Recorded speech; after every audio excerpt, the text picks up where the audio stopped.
Halo Sobat Komsos, salam jumpa bersama saya Pater Iman di dalam podcast Suara Formator. Kali ini kita akan berbincang-bincang singkat tentang sebuah tema yang sangat menarik. Untuk membahas tema ini, di samping saya telah hadir seorang narasumber yang luar biasa, dan kita mau menyapa narasumber kita. Halo Romo. Halo Romo Iman. Terima kasih sudah datang di dalam podcast Suara Formator. Sama-sama Romo, terima kasih. Mungkin di awal ini silakan Romo memperkenalkan diri, tempat tugasnya di mana saat ini. Baik, nama lengkap saya Franciscus Saverius Sadono Agung Widodo, biasa dipanggil Agung. Saya seorang Romo dari Kongregasi Serikat Misionaris Saverian, disingkat SIK. Saya tinggal berkarya di Cempaka Putih, tepatnya di Skolastikat atau Rumah Pendidikan Filsafat untuk para frater yang studi filsafat, frater-frater SIK di Jakarta Pusat, Cempaka Putih, Romo. Tadi Romo mengatakan XX ya, SX ya. SX. Apa itu Romo? SX itu kalau nama panjangnya itu Serikat Misionaris Saverian, tapi M-nya tidak dimasukkan dalam singkatan, tapi yang ditulis Serikat Saverian. Itu sebuah kongregasi Romo, Bruder, ada juga suster, tapi susternya tidak di Indonesia, yang dikehendaki oleh pendirinya untuk misi di luar negeri, Romo. Jadi mewartakan kabar gembira Yesus Kristus, Tuhan kita, kepada mereka yang belum mengenalnya, Romo. Di luar negeri ya Romo? Iya. Kira-kira udah di negara mana aja nih Romo? Ada di benua Eropa, ada Inggris, Spanyol, Prancis, di Asia, Taiwan, Jepang, Bangladesh, Indonesia, di Afrika, Mozambik, Kamerun, Chad, Kongo, Burundi, ya. Woi, berarti kalau di Indonesia kira-kira di mana tempat Kalau karyanya? di Indonesia, di Keuskupan Agung Jakarta, kita punya rumah pendidikan, pranovisiat, novisiat di Tangerang Selatan, di Bintaro. Kemudian di Cempaka Putih itu ada rumah studi filsafat, para frater yang studi filsafat di Triarkara. Kemudian rumah prapostulatnya di Condong Catur, Romo, di Yogyakarta, di Keuskupan Agung Semarang. Oke, para Sobat Komsos SX ya Romo, silakan Ya. untuk Sobat Komsos yang mau bergabung di SX, silakan. khususnya untuk orang muda ya. Oh iya, orang muda. iya, Nanti bisa jalan-jalan ke Eropa nih ya. kalau itu belum tentu, Romo, kalau aspek jalan-jalannya. Oke Romo, podcast kita kali ini bertemakan tentang sebuah tema yang menarik ya, tapi berat ini Romo. Tapi kita buat ringan aja ya Romo. Iyalah, Ya kita buat ringan aja. hidup sudah berat, Romo. Jadi Oke Romo, tema kita kali ini ialah membahas tentang kesehatan mental ya. Menurut Romo, apa pandangan Romo ya tentang topik ini? Tema tentang kesehatan mental ini sedang marak-maraknya ya, dibicarakan di mana-mana. Banyak anak muda yang mengklaim bahwa mereka punya mental disorder. Memang kalau dibilang mengkhawatirkan ya jangan terlalu alarmis, Romo ya. Tapi memang ada, Romo. Karena saya berpendapat bahwa itu ada karena memang ada penelitian-penelitian di Indonesia, misalnya yang baru-baru saja ya, 2 tahun yang lalu.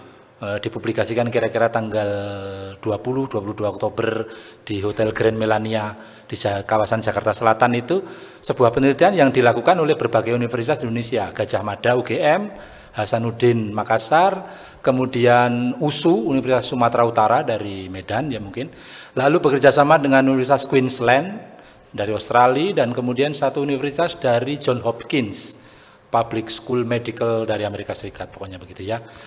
Itu kalau mau nanti bisa dicek di websitenya Universitas UGM https /2 ugm.ac.id. Itu dikatakan bahwa menurut penelitian itu 1 dari 3 anak remaja di Indonesia itu kena gangguan mental. Bahkan 3,7%-nya adalah anak-anak muda yang mengalami fobia dan gangguan kecemasan menyeluruh yang disebut dalam bahasa Inggris, saya bukan pakar bahasa Inggris, general anxiety disorder.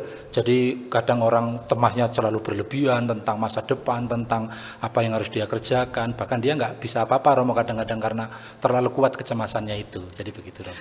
Kira-kira dari 1 sampel survei itu ya Romo, menurut Romo, apakah topik ini, kesehatan mental ini sudah cukup memprihatinkan,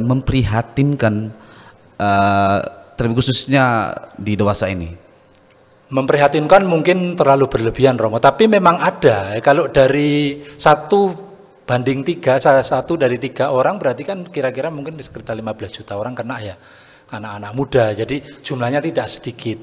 Mungkin tidak perlu menanggapinya dengan apa ya istilahnya, wah Belanda sudah dekat gitu. Jadi wah benar-benar nih ancaman yang luar biasa. Ada dan harus disikapi. Tidak boleh kita ambil secara sepele ya, tidak boleh kita sepelekan.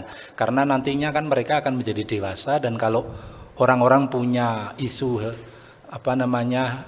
mental health issue ini ya jadinya berat ya, untuk kedepannya nantinya. Oke Romo, kira-kira apa indikasi ya orang itu dikatakan ini mengalami gangguan mental atau kesehatan mental gitu? Biasanya ada gangguan-gangguan perilaku Romo, misalnya yang disebut compulsive disorder, orang sudah nutup pintu, mau berangkat lalu balik lagi sampai 3-4 kali. Orang yang punya gangguan tidur, insomnia ya, karena mungkin ada kegelisahan atau apa. Lalu ada orang yang sampai halusinasi, bahkan delusi. Jadi ya hal seperti itu yang bisa dikategorikan mungkin sebagai gangguan mental ya. Oke Romo, tadi kita berbicara secara konteks umum ya, luas ya. Coba kita masuk ke lebih dalam konteks kita ya, khususnya di dalam gereja, lebih khususnya lagi di dalam dunia formasi. Kira-kira menurut Romo bagaimana topik ini masuk di dalam ranah formasi itu? Ya, dalam dunia formasi rupanya ini sudah diperhatikan. Mungkin karena tahun 2019 kan Paus Fransiskus mengumpulkan para uskup sedunia setelah isu tentang Boston Globe itu ya, sexual abuse yang terjadi di Amerika Serikat, Keuskupan Agung Boston, yang kemudian berdampak dan kemudian disikapi oleh Paus Benediktus, kemudian dilanjutkan oleh Paus Fransiskus.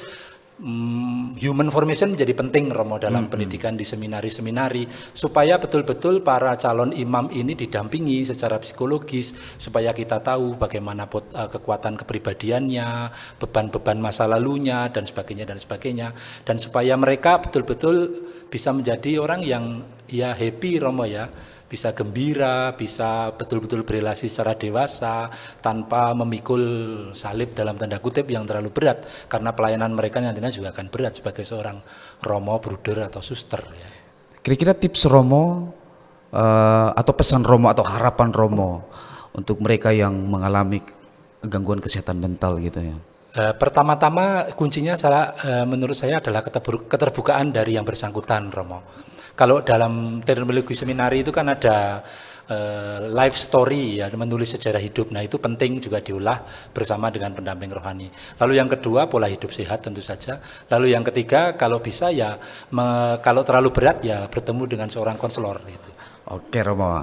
Ya Romo, terakhir nih Romo, sebelum kita menutup podcast Suara Formator kita kali ini, saya minta Romo untuk membuat satu pantun ya untuk sobat-sobat kita yang menonton podcast ini. Silakan, boleh Romo, saya akan coba Romo ya. Jadi ini sudah saya tulis Romo. Silakan Romo. Ya, di tepi kali Banjar Kanal, yuk kita singgah. Cakep. Hilangkan lelah, resah dan penat. Cakep. Mental health issue memang bikin gundah. Ya.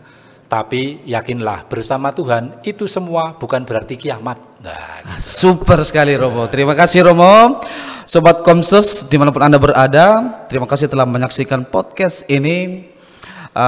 Semoga bisa menginspirasi dan membantumu. Dan jangan lupa saksikan podcast kami selanjutnya. Dan stay tune di dalam podcast Suara Formator.